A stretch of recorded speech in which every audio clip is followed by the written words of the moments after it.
Good morning. Qantas flight 030 and Airbus flight 8072 to Melbourne in left-hand side.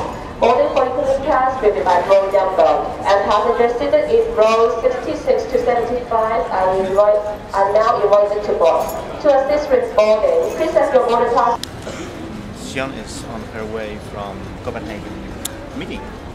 COP15. Was it a big success? No, it was a waste of time.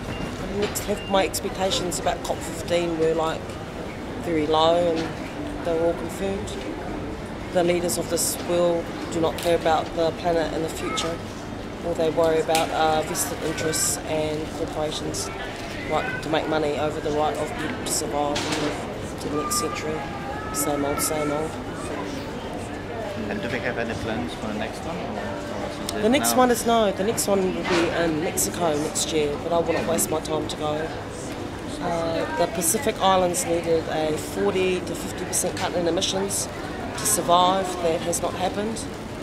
So I think my work will be making sure that Pacific Islanders do not get treated like animals when they have to leave their homelands.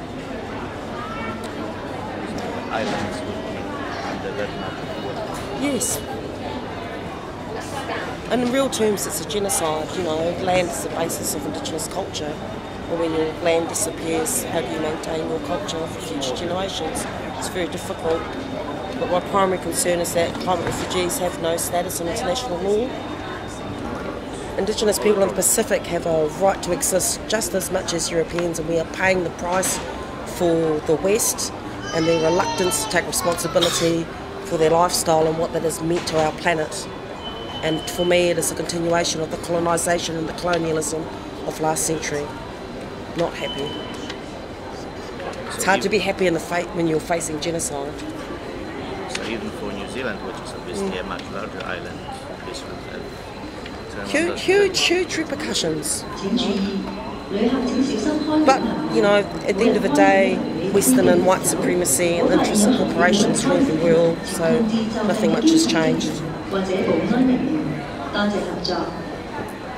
So they didn't come to any strict conclusion or any... No binding agreement. I live in the people of the Kulin Nations, which people most know as Melbourne. I want to acknowledge that I live on Aboriginal land and that I respect the right to settle on their land, which the state of Australia does not yet recognise. I've lived in Melbourne for 10 years.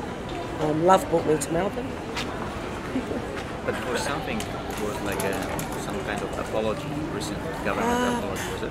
No. Apologies are just like mechanisms for the state to wash their hands of the current situation. It makes the white population feel as if they've achieved something, when in reality the human rights abuses of Aboriginal Australia are shameful. I mean, they apologise on one hand and they invade the Northern Territory and treat Aboriginal people like animals the next day on the other hand. So to me that apology was just a very clever public relations exercise.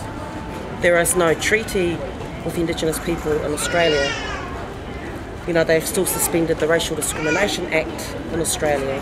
They should be shamed at an international level in a very major way.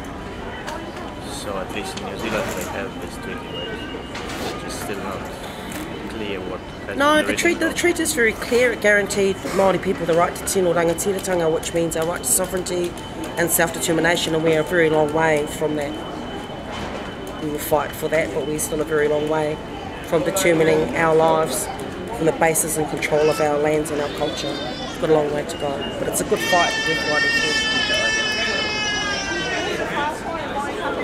So when you're planning your next visit to New Zealand? I'll be home in careful.